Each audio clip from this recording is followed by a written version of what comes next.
It's that time of year again to look at one of the most popular, powerful, and most creative companies out there, Disney. But the truth is, Disney's been pretty busy since I started Disneycember, buying up a lot of other very popular and creative properties. Two of the ones that have gotten the most attention are Marvel and Star Wars. Two universes that Disney has breathed life into unlike anything we've seen before. Marvel now has a gigantic cinematic universe that all connects, and one of the most popular film series of all time has been reborn, making up for what many consider the sins of the past. Well, seeing how these are not only under Disney, but have given birth to some gigantic creative realms, it only seems fitting to take a look at these two. The downside is there's not enough Marvel or Star Wars yet to fill up the entire month.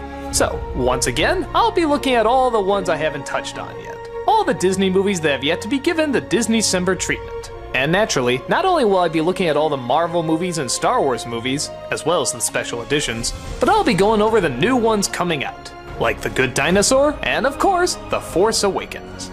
Now, as many of you know, copyright has gotten even tighter over the years, so just to be safe, we're going to be using images on this one. But they're still the same length, and they're still the same opinions that you would expect.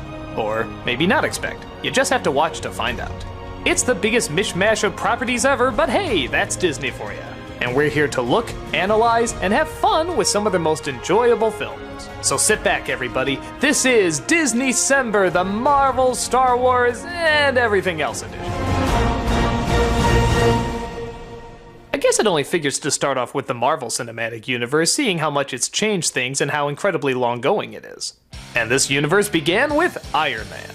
Going in, I knew very little about the comic. I knew it was just a guy in a metal suit who flew around and shot up stuff. I had no idea the backstory, the characters, or anything like that. So it was kinda nice going in with fresh eyes and nothing to really compare it to. Robert Downey Jr. plays Tony Stark, a technology-obsessed billionaire who likes to make weapons of destruction. He's arrogant, a playboy, and totally full of himself. But that all changes when a terrorist group kidnaps him and forces him to make a weapon for them. He befriends another kidnapped technician and they decide rather than make the weapon that they want, they make one to get the hell out of there, under the guise of a terrorist bomb. After creating a pretty badass suit and escaping, Tony decides to devote his life to no longer destroying lives but rather saving them. Thus, he puts together the Iron Man suit, starts flying around the world and stopping trouble wherever he sees it. The only problem is his partner businessman, played by Jeff Bridges, doesn't like the changes he's made and tries to make his own robotic suit to stop it. Along with his secretary Pepper Potts, played by Gwyneth Paltrow, and his bodyguard, played by Jon Favreau, the film director, it's high-flying technology to see who can do the least amount of damage and the most amount of damage.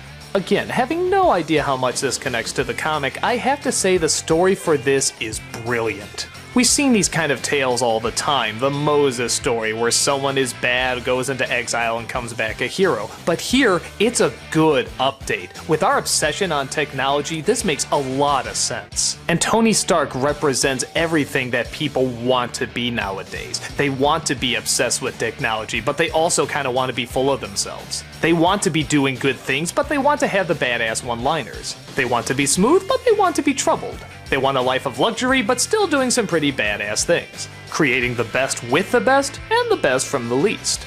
It's also nice to see a superhero we haven't seen in a while that has technology that probably doesn't exist now, but you could see existing kinda soon.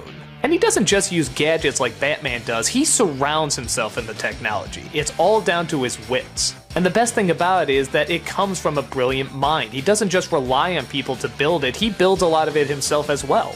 He's a guy who utilizes every resource that he can, and yet he's still so crazy. In some respects, he's a drunk, and a loser, and a womanizer, and he's just kind of a dick. But his need to want to do good, especially from such a troubled past, makes him so incredibly interesting.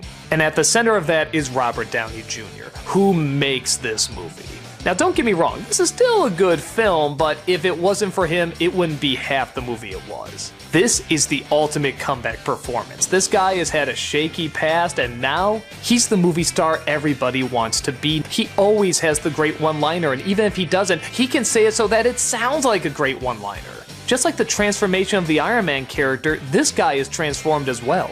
In many respects staying the same, but in others, making the exact right choices at the exact right time.